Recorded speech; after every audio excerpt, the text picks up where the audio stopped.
Hello friends, welcome to channel. ఇంకా ముకుంద అయితే మురారితో ఇలా అంటుంది, మురారి నువ్వు తొందరగా కోలుకోవాలంటే టాబ్లెట్స్ వేసుకోవాలి అంటే నువ్వు ఏదైనా ఫుడ్ తినాలి కదా, ఇగో ఆపిల్ తెచ్చాను తిను అని తినిపిస్తూ ఉంటుంది.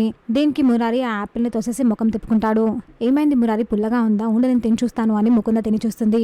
స్వీట్గానే ఉంది కదా మురారి, మరి ఎందుకు వద్దంటున్నావు, ఎందుకు తినట్లేదు? ఓహో, స్టార్టింగ్ పుల్లగా ఉంటే నువ్వు తినడం వల్ల తీయగా అయిందేమో అనేసి మళ్ళీ ముకుంద తింటూ ఉంటుంది. దీనికి మురారి చాలా చిరాగ్గా చూస్తూ ఉంటాడు. నువ్వు తొందరగా కోలుకొని నా చేయి పట్టుకుని 7 అడుగులు వేయాలి మురారి అని ముకుంద అంటూ ఉంటుంది. అది ఈ జన్మలో జరగదు, నేను ఇప్పటికీ నిన్ను ఒప్పుకోను అని మురారి అంటాడు. ఎందుకు ఒప్పుకో మురారి, ఎందుకు ఒప్పుకో? గతంలో నన్ను ప్రేమించావు కదా, మన ఇద్దరిని మళ్ళీ విదే కలిపింది. చూడు, నీకు యాక్సిడెంట్ అయినప్పుడు కృష్ణకు కానీ అత్తయ్య కానీ కనిపించావా? లేదు, నాకు మాత్రమే కనిపించావు. అంటే నువ్వు నాకు మాత్రమే సొంతమని ముకుంద అంటుంది. దీనికి మురారి ముకుంద వైపు చాలా కోపంగా చూస్తాడు. ఏంటి మురారి, నీకోసం నేను రూపర్ మార్చుకొని నీ ప్రేమ కోసం వస్తే కనీసం నువ్వు నా కోసం మనసు మార్చుకోలేవా? కృష్ణని 1 year అగ్రిమెంట్ మ్యారేజ్ అని చెప్పి పెళ్లి చేసుకున్నావు, తర్వాత పర్మనెంట్ గా తనతోనే ఉండిపోతున్నావు. మరి నా పరిస్థితి ఏంటి ఆలోచించావా నువ్వు అని ముకుంద అంటుంది.